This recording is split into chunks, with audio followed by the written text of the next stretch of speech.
দাঁড়িয়েছি এটা সেই জায়গা।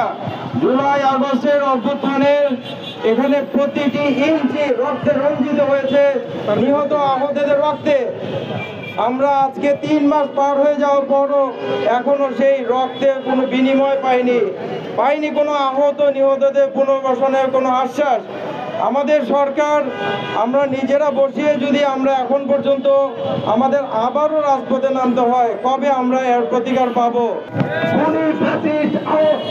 সন্ত্রাসীদের ধরে বিচার করতে হবে এবং একই সাথে আহত এবং শহীদ পরিবারের পুনর্বাসন করতে হবে। এই 3 দাবির প্রেক্ষাপটে আজকের এই বিক্ষোভ সমাবেশ এখানে শেষ হলো। আইন শৃঙ্খলা বাহিনীর সদস্যদেরকে স্পষ্ট বলে দিব, আপনাদের মধ্যে যারা সরাসরি হত্যার সাথে জড়িত ছিল তাদেরকে আপনারা খুনি হিসাবে চিহ্নিত করে আইনের হাতে তুলে দেন। তাদের সাথে আপনারা একই থানায় তাদের সাথে একই সাথে আপনারা চাকরি করতে অস্বীকৃতি জানান, অন্যথায় তাদের দায়ভার কিন্তু আপনাদের উপরেও পড়বে। সহযোগ দ্বারা তারা পঙ্গুত্ব বরণ করেছেন এবং 2000-এর অধিক শহীদ হয়েছেন, কিন্তু দুর্ভাগ্যজনক হলেও সত্য এখন পর্যন্ত যে সরকার রয়েছে সেই সরকারের পক্ষ থেকে আমরা সুস্পষ্টভাবে যারা খুনি এবং যারা ফ্যাসিস্ট, যারা এই খুনের নির্দেশদাতা ছিল সেই খুনিদেরকে এখন পর্যন্ত গ্রেফতার করা হয় নাই। আমরা স্পষ্ট বলে দিতে চাই, বাংলাদেশের প্রত্যেকটি থানা উপজেলায় যেখানে আওয়ামী লীগ এবং এর অঙ্গ সংগঠন যুবলীগ ছাত্রলীগের সন্ত্রাসীরা এখনো প্রকাশ্য দিবালোকে ঘুরিয়ে বেড়াচ্ছে, তাদেরকে অতি দ্রুত গ্রেফতার করে বিচারের আওতায় আনতে হবে। আমরা স্পষ্ট করে বলতে চাই, প্রত্যেকটি আওয়ামী লীগের কর্মী যাদেরকে ধরা হবে তাদেরকে বিচারের মুখোমুখি করতে হবে অতি দ্রুত।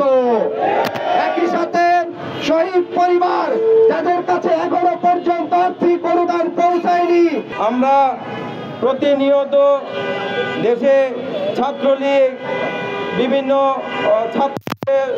রিক্সা লীগ, শ্রমিক লীগ, তারপরে ইসকন লীগ, এদের দ্বারা প্রতিনিয়ত আমরা বিভ্রান্তিতে পড়ে যাচ্ছি।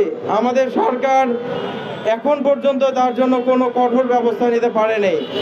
আমরা আশা করছি আমাদের উপদেষ্টা মণ্ডলী আর একটু সজাগ দৃষ্টি রেখে এইসব ব্যাপার আর একটু কঠোর হবেন এবং দেশের প্রতিটি অস্থিতিশীল পরিস্থিতিকে ওনারা নিয়ন্ত্রণ করতে সক্ষম হবেন। সন্ত্রাসী, ফ্যাসিস্ট, খুনি শেখ হাসিনা এবং আওয়ামী লীগের নির্দেশে যে হত্যাযজ্ঞ হয়েছে, যে গণহত্যা হয়েছে, সেই গণহত্যার যারা শিকার হয়েছে তাদের পরিবাররা এখনো রাস্তায় দাঁড়িয়ে আর্তনাদ করছে। আপনারা দেখতে পাচ্ছেন আমার বাম পাশে এখনো এক শহীদ সাইফুল ইসলামের মা, তার চোখ দিয়ে এখনো সেই অশ্রু ঝরছে।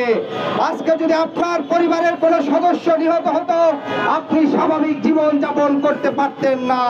আজকে আমাদের এই বাংলাদেশে জঙ্গি সংগঠন ইসকন যে অত্যন্তপূর্ণ আচরণ করে যাচ্ছে এবং আমাদের এক ভাইকে আদালত প্রাঙ্গণে দিনে দুপুরে হত্যা করেছে, আমরা এই সরকারের কাছ থেকে এটা কিভাবে আশা করছি?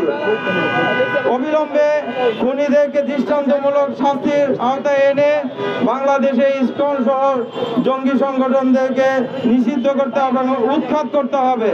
আগে আমার সন্তানেরা মারা গেছে, এইবার লাগলে আমরা আবার পুনরায় মারা যেতে চাই, এইটাই আমার কথা।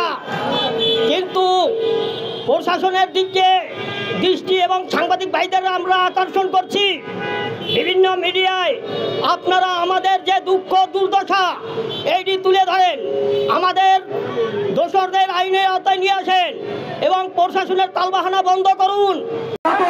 সন্ত্রাসী রয়েছে, ইসকনের এই ষড়যন্ত্রকে রুখে দেওয়ার জন্য আমরা এই মিরপুরবাসী আজকে থেকে আমরা নিয়মিত রাজপথে থাকবো, থাকবো কিনা,